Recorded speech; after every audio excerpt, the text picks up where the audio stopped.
It is quickly coming in here from inside. We are starting to hear that there are guilty. There are guilty verdicts from our producer inside. We're hearing guilty on 1 through 5. 1 through 12, we have now 13, 14 guilty. 15 guilty. You may hear there are a split of folks here who have been protesting on both sides of this case. Some cheer, some boos, as we are now getting the information from the jury. We're up to 18 counts, 19 guilty. Remember, we have 34 here, 20 guilty. And again, these counts were very similar, what they were looking at. It was different occurrences, essentially, of the same crime, a misdemeanor that was elevated by being linked to a felony, to an underlying crime. We are now 24 counts in, all guilty from inside. This is what we are hearing from our producers, up to 26 guilty. Now, remember, each of these counts could maximum have 4 years in jail. President Trump would be considered a first-time offender. These are non-violent crimes. So it seems that it is unlikely the judge would sentence him to prison, but we are now up to 31 counts guilty out of 34. 32 guilty, also coming in from inside the courtroom. Our producers now saying 33 and 34. They're saying guilty on all 34 charges. Former U.S. Acting Attorney General Matt Whitaker, and of course, Matt Whitaker, you've also been in the courthouse there. How can this be? How could this happen? This is America. This is democracy. This isn't the Soviet Union. This isn't some banana republic. How can this happen? Well, it's good to be with you, Lydia. It's very sad, very inconsistent with, I think, what a lot of us believe are the ideals of this country.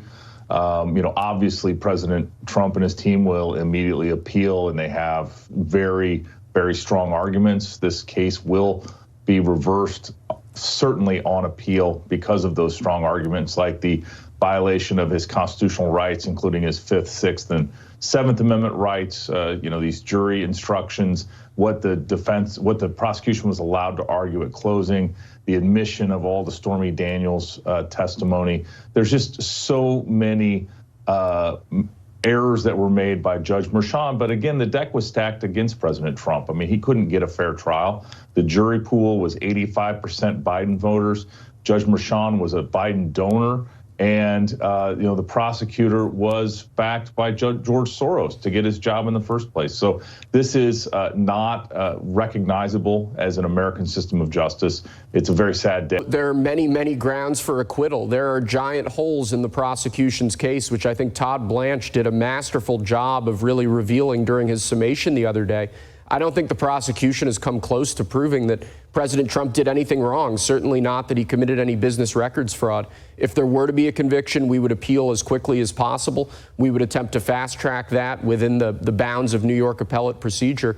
I've never seen a case like this written that way, the jury instructions, in my career. I don't think any attorney has. And if they have, I doubt it would have ever been upheld on appeal, where they can find that Donald Trump, not unanimously, and of course this is a criminal case, the highest burden there is, that some can believe he committed tax fraud, some can believe he committed election fraud. Don't have to be unanimous, don't even have to state what crime they think he committed, which one, and then they find him guilty of a felony. So it's really off base from anything that's usual in the criminal justice system.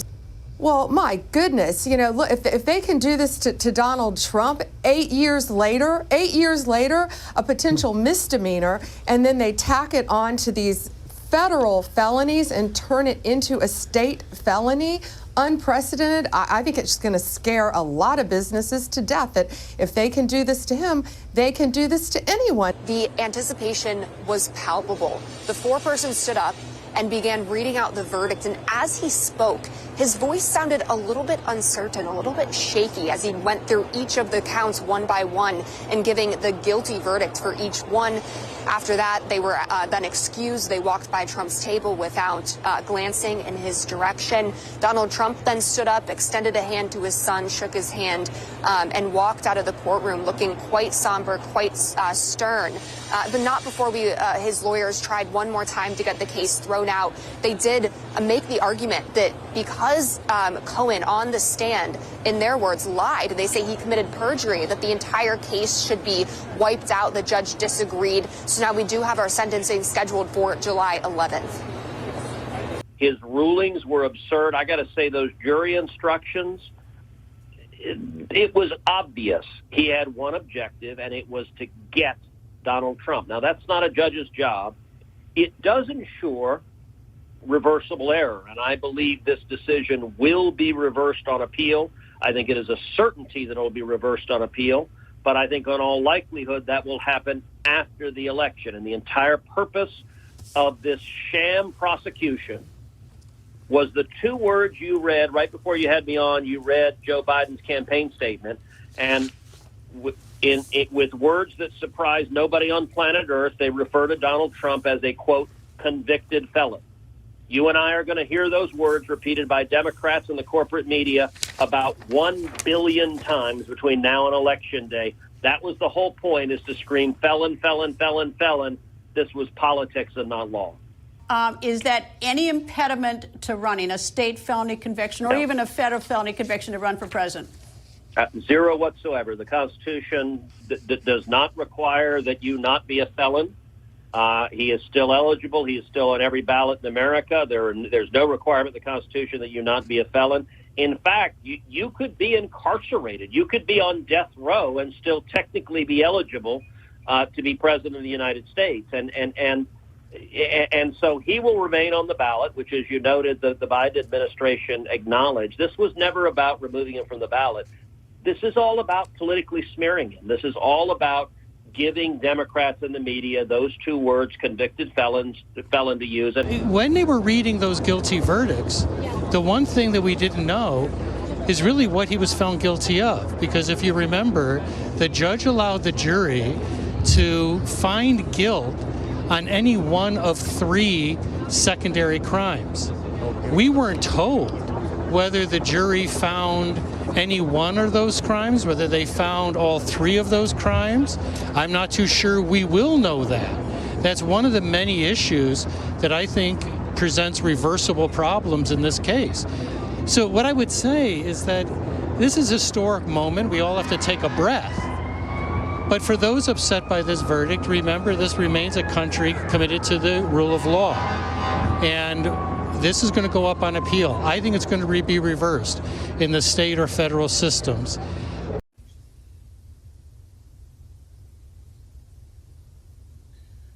Good evening. First and foremost, I want to thank the jury for its service. Jurors perform a fundamental civic duty. Their service is literally the cornerstone of our judicial system. We should all be thankful for the careful attention that this jury paid to the evidence and the law and their time and commitment over these past several weeks. 12 everyday New Yorkers, and of course our alternates, heard testimony from 22 witnesses, including former and current employees of the defendant, media executives, book publishers, custodians of records, and others. They reviewed call logs, text messages, and emails. They heard recordings. They saw checks and invoices, bank statements, and calendar appointments. This type of white-collar prosecution is core to what we do at the Manhattan District Attorney's Office. In the 1930s, District Attorney Thomas Dewey ushered in the era of the modern, independent professional prosecutor. For now nearly 90 years, dedicated professionals in this office have built upon that fine tradition. A major part of our practice during that nearly 90 years has been public integrity work, including cases involving jurists, local and state electeds, public servants, and others. I want to thank this phenomenal prosecution team, embodying the finest traditions of this office: professionalism, integrity, dedication, and service. They are model public servants, and I am proud and humbled to serve side by side with them. The 12 everyday jurors vowed to make a decision based on the evidence and the law, and the evidence and the law alone. Their deliberations led them to a unanimous conclusion beyond a reasonable doubt that the defendant, Donald J. Trump, is guilty of 34 counts of falsifying business records in the first degree to conceal a scheme to corrupt the 2016 election.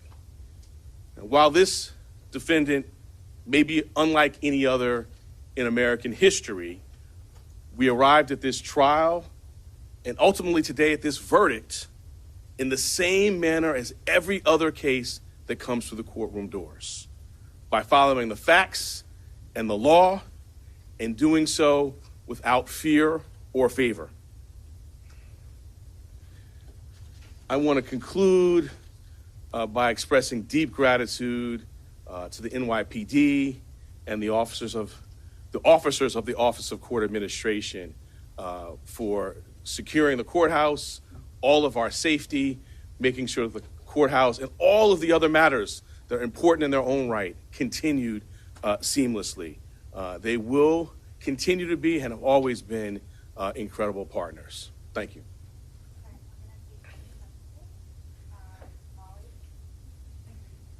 And do you plan to request a prison sentence for this conviction? And do you think that Donald Trump's multiple violations of the gag order that was in place should factor into that request at all? The judge scheduled a sentencing for July 11th. We will speak in court in that time. He also set a motion schedule. We will speak in our court filings as we've done throughout this proceeding. Your question really underscores an important point. This is an active, ongoing matter, right? We have other phases of this going ahead. We will continue to do our speaking about this matter, about issues like that in court. Yes, Pete, good morning. This is my 14th president with Joe Biden, and I have to tell you that the idea of the 45th president of the United States being convicted of 34 counts of cooking the books to cover up payments to a girlfriend or to his tryst or whatever it is extraordinary. Now, look, this is going to have enormous consequences. So far, I've been listening to the American news and your own coverage suggesting that we're going to have to wait and see here. I'll tell you what's going to happen now is that this particular conviction has unloosened all the ties out there. Remember I told you that 45% of Americans don't even vote. And that's because they don't really care. Well, now a number of them are going to come out of the hills and vote for Donald Trump. And, this thing is going to get very strange very quickly. So on that point, Joe, why do you think they will? Well, because this is a miscarriage of justice. I'm gut punched, Elizabeth. It was an outrageous case, very unjust. This is an injustice. I believe I knew the peril that existed right from the get-go. That's what made it so sickening to me. The fact that they could conflate what happened here, this hush money payoff, into some grand political conspiracy where the president of the United States, the former president of the United States, for the first time in the history of this republic, is now a convicted felon. I mean, just we have to get used to that. A convicted felon, Donald Trump is a convicted felon. It is staggering to me. I think that the jury probably went very literally. What is stunning also is they apparently believed absolutely everything Michael Cohen testified to. So the greatest liar of all time and all the other pejoratives that were hurled his way, notwithstanding, Michael Cohen convinced that jury, it seems to me, that Donald Trump was guilty 34 felonies. This was a single misdemeanor case, if that. And to conflate it, to blow it up into a felony and then say that each time he wrote a check was a separate crime is preposterous. This has zero chance of surviving appeal, I believe. But for the moment, we have the fact that half this nation is rooting for someone who is now a convicted felon.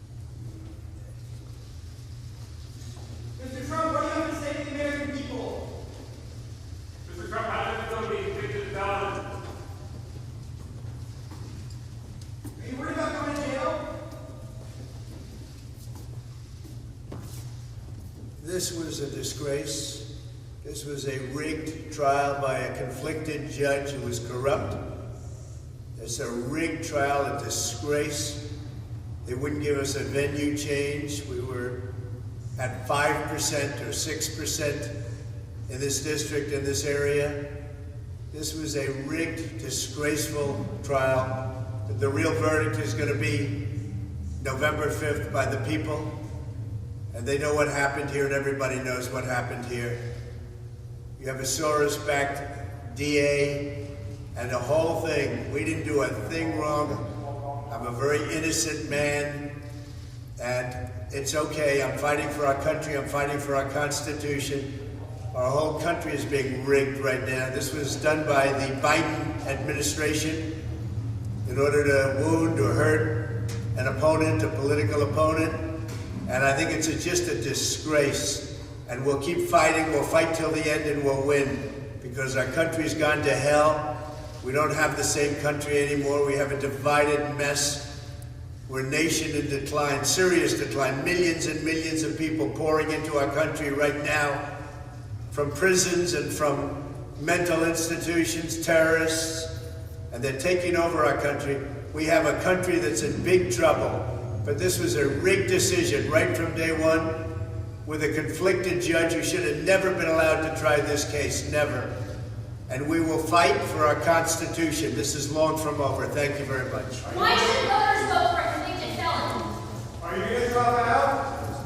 You believe in the rule of law? Final battle.